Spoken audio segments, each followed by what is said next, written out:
Hey, what's happening, guys? I know, when you see this stuff out, it can only mean one thing. And that is time to test out another multimeter. I know, I got lots of multimeters. But multimeters are like women. You know, even though you got a good one at home, all women are special in their own way. You gotta try them all.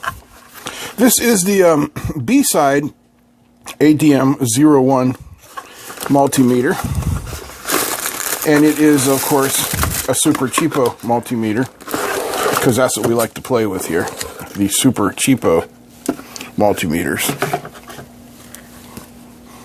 And why do we play with the super cheapos? Well, because you know, if you buy a Fluke 87V, it's a damn good meter. But you don't know if you buy that, whether it's a damn good meter. So that's what we're here playing for. So let's have a quick look through here.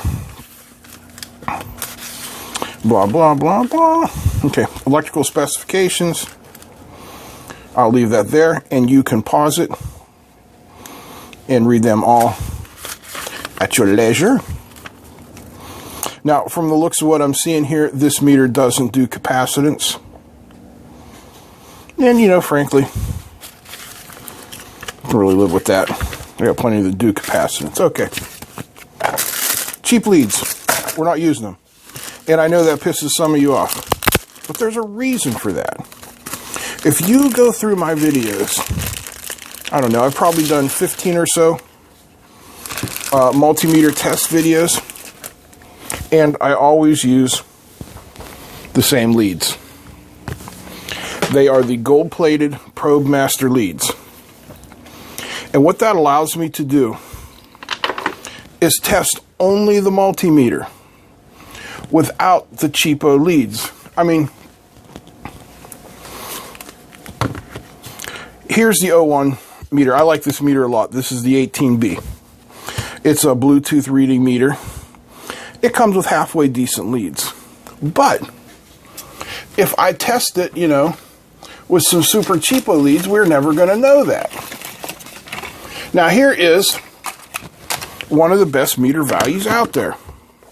The Anang 8008. It's a $20 meter. Comes with super shit leads.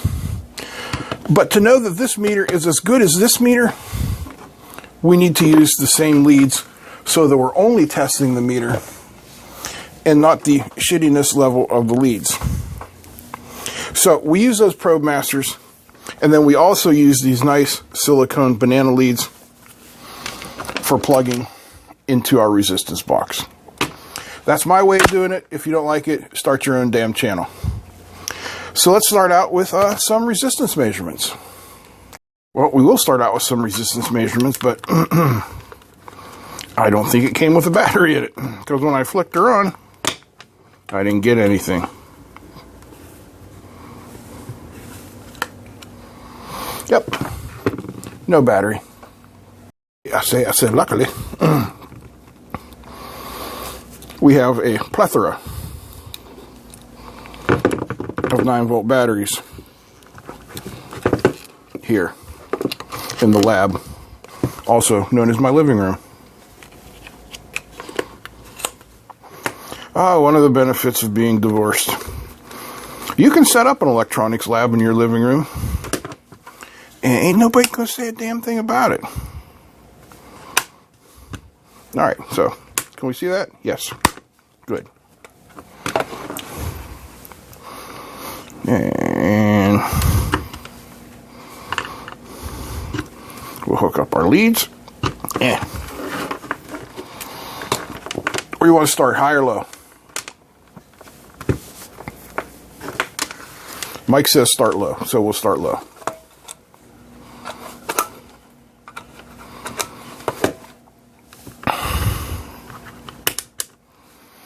.2 ohms. Well, that's pretty doggone close, right? This is a 2000 count meter, by the way. Auto ranging. Has a light. I say it has a light. Yep, there we go. Okay, so nice on 2.2. Next up, 1K.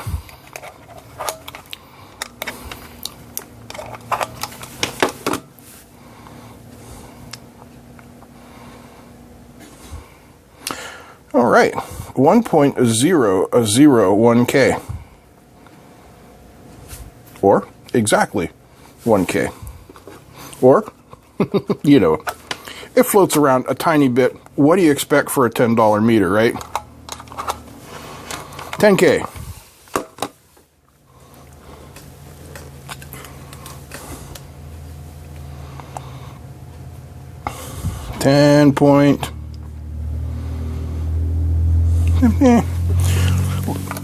We seem to have a little bit of a creeping error there. And finally, 1 meg.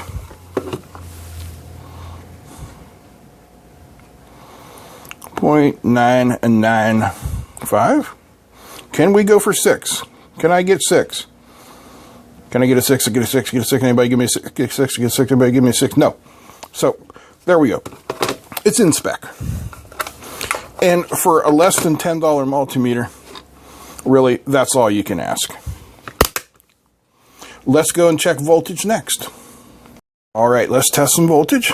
Now, for our voltage standard, we use the AD584LH, and it is powered from a 12-volt slab so as not to get any voltage ripple. And it's been plugged in for about 15 minutes. I don't know how well you can see the little power LED there is lit.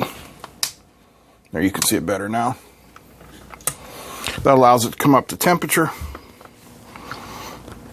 so that we're all nice and copacetic.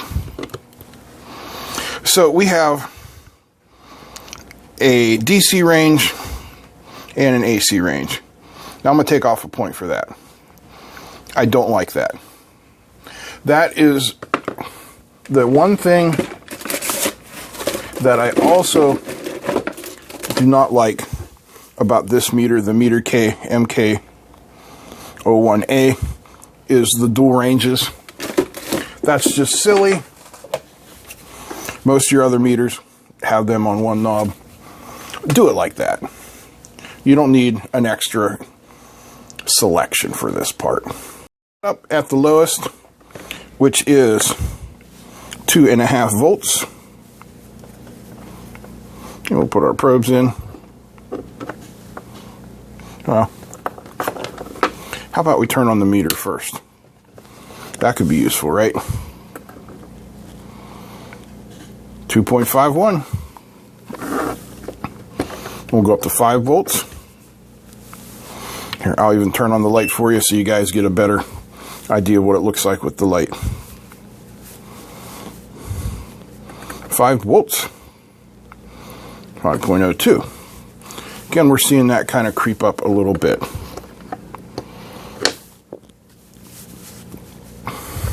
7.5. 7.52. And finally, 10 volts. 10.03. So we're seeing a small creep going on with that. We'll check out today's AC voltage, which, according to the Fluke, is about 124 volts here in the greater Pittsburgh area in March. It's not March, it's October. October of 2018. Let me get in there.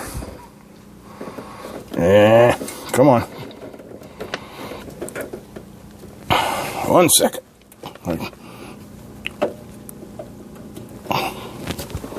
Come on. I can't get the probes in there. Oh, we're on DC, Paul, you dumbass. And that's why I don't like that. So, 122.7, call it 123. Meh. Again, it's in spec, and that's really all you can ask for in a super cheapy meter. Next up, current. So we'll swap our leads over. Not quite wanting to settle in there. Okay, I guess we're in now. And we'll go to milliamps. And you can see here we are set for 0.1 milliamp. Let's take that up.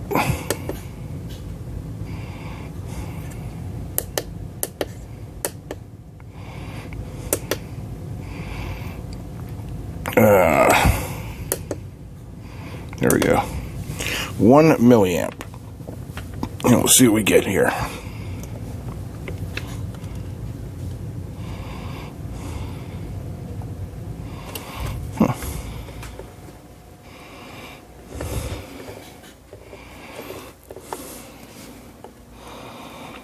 So far, nothing. Why is that? Here's why. It's got a little odd setup there. Milliamps and microamps are over here. They're not on the amp shunt. So that's a little bit odd. So 5 milliamps, I'm getting 4.96.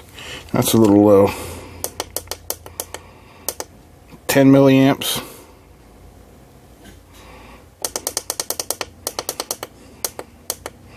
20 milliamps. That's my max.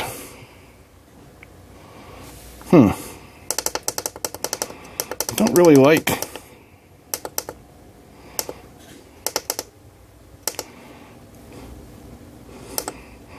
how it seems to be off there.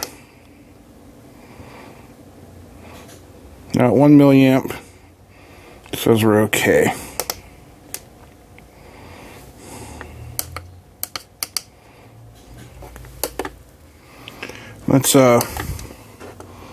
Let's try the microamp range.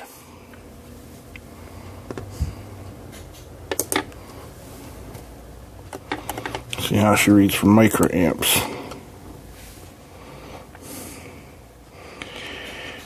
Yeah, that should read 100, and it's reading 123.5. So that's another point against it for the current reading.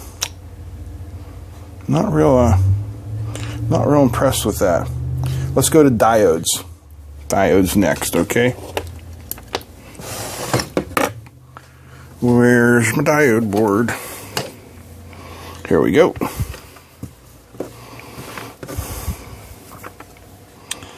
Alright, so we'll start out with a standard silicon junction diode. So we should get a voltage drop of about 0.6.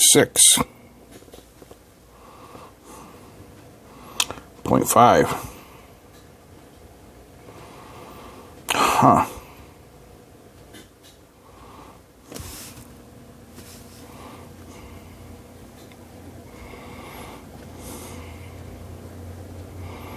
Interesting. A Schottky, which should give us between 0.2 and 0.3. Again, reading a little low. This is an ultra-fast recovery time diode. Should also read like the Schottky, 0.2, 0.3. And it's reading 0.4. Wow. Okay. Let's go through and check our LEDs.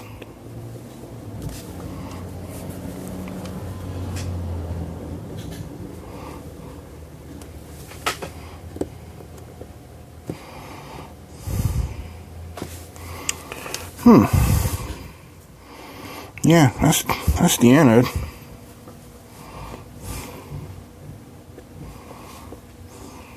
Nothing. Nothing.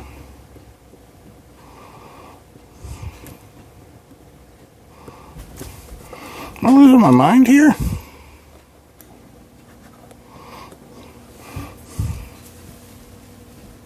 I don't think so. Let me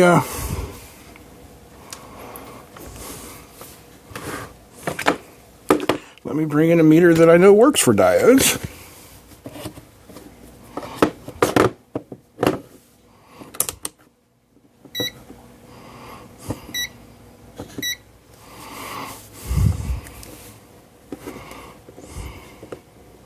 There we go, there's red, purple, green, and UV. Well, that's absolutely shit for diodes. Wow. Very disappointing. All right. We will check the frequency counting.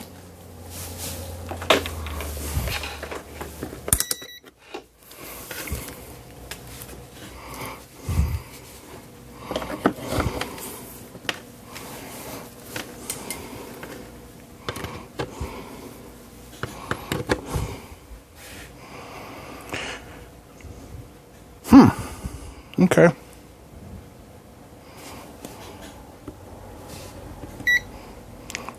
There's 100 hertz, 200, 300, 400, 500,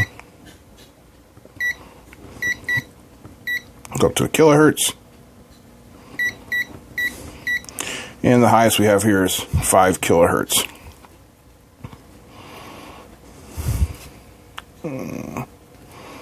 Yeah, I gotta tell you, not exactly pleased with this meter. Not at all. Last test will be a continuity test.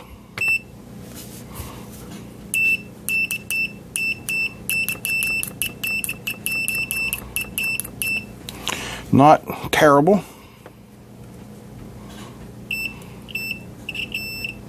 Yeah, I'm just barely laying them together. It's acceptable. But once again, not good. Yeah, not good at all. Let's take it apart and see what's up. Inner innards. I mean, I don't expect to find anything too exciting here.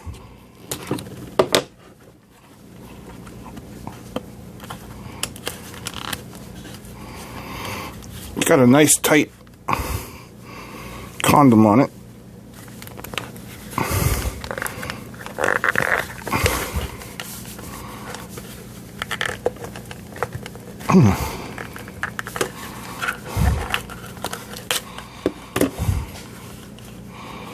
Okay. It's like 4 simple screws to get her out.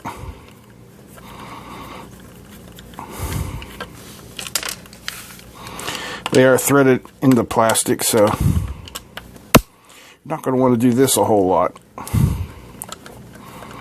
Now, in the ad where they're advertising this on Amazon, and the reason I picked it is because it says it offers PTC protection. So we'll have a look at that and see what kind of PTC protection it offers. And it does say that it is 600 volt Cat 3. But I don't see any UL listing on the box. It does have the CE, of course, but that is the only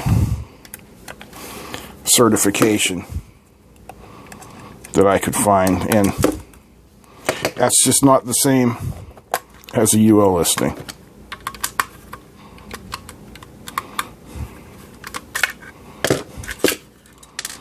Okay.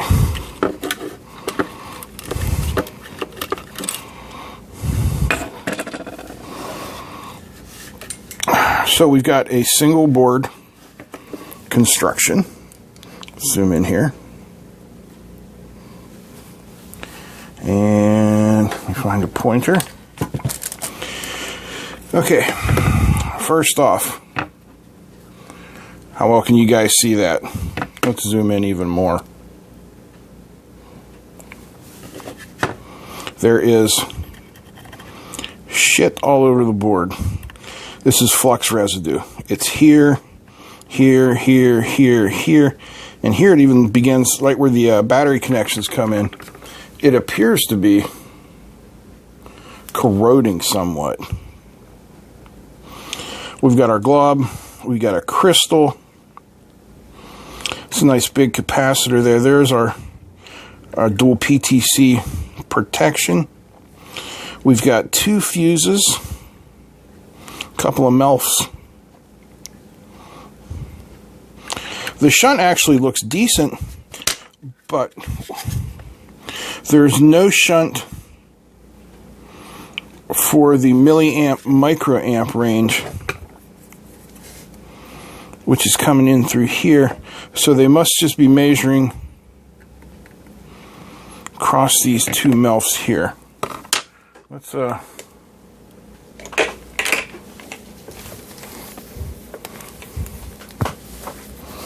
have a look and see if one of those is just a shunt instead of a resistor. Give me a second here while I plug in some wires. Alright, let's have a look here.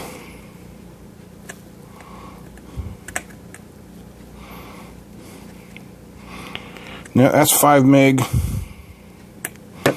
That's 5 meg.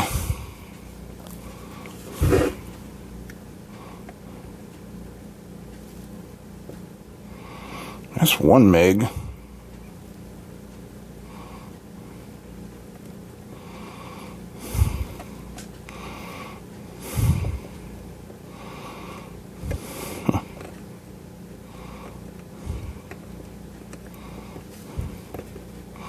Wow, I can't even get a reading off these guys.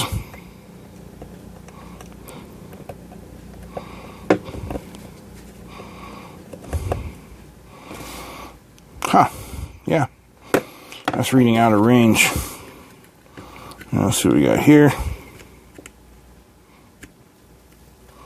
Come on, baby, read. There we go, 1 ohm. That big MELF right there is 1 ohm.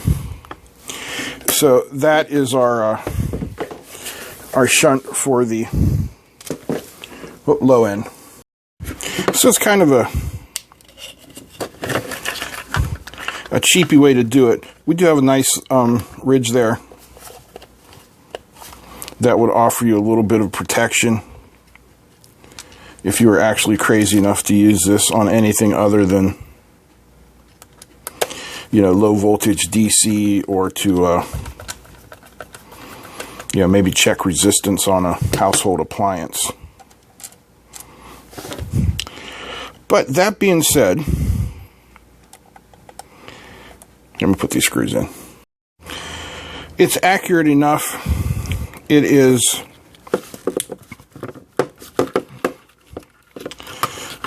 reasonably well built.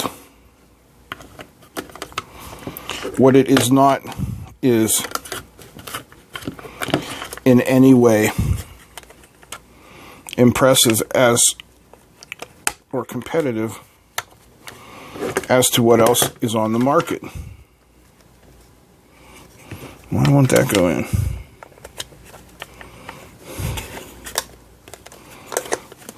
Dagnabbit. It's $10 on Amazon. But frankly, I don't think it's a good deal. The struggle continues. For $10, you can get that. And it does capacitance. It has non-contact voltage sensing. Maximum input here is 600 volts. Maximum input here is 1,000 volts. So this is a better value for $10. If you can afford $20, That's the best value on the market. Well, I hope you enjoyed this look at the BSIDE AMD01 meter. If you enjoyed the video, please give me a thumbs up. Feel free to comment, share, and don't forget to subscribe. Big thanks to all the patrons. It is Patreon money that I use to purchase these things that we look at. So couldn't do it without you guys. That being said, that's it. I'm out. Peace.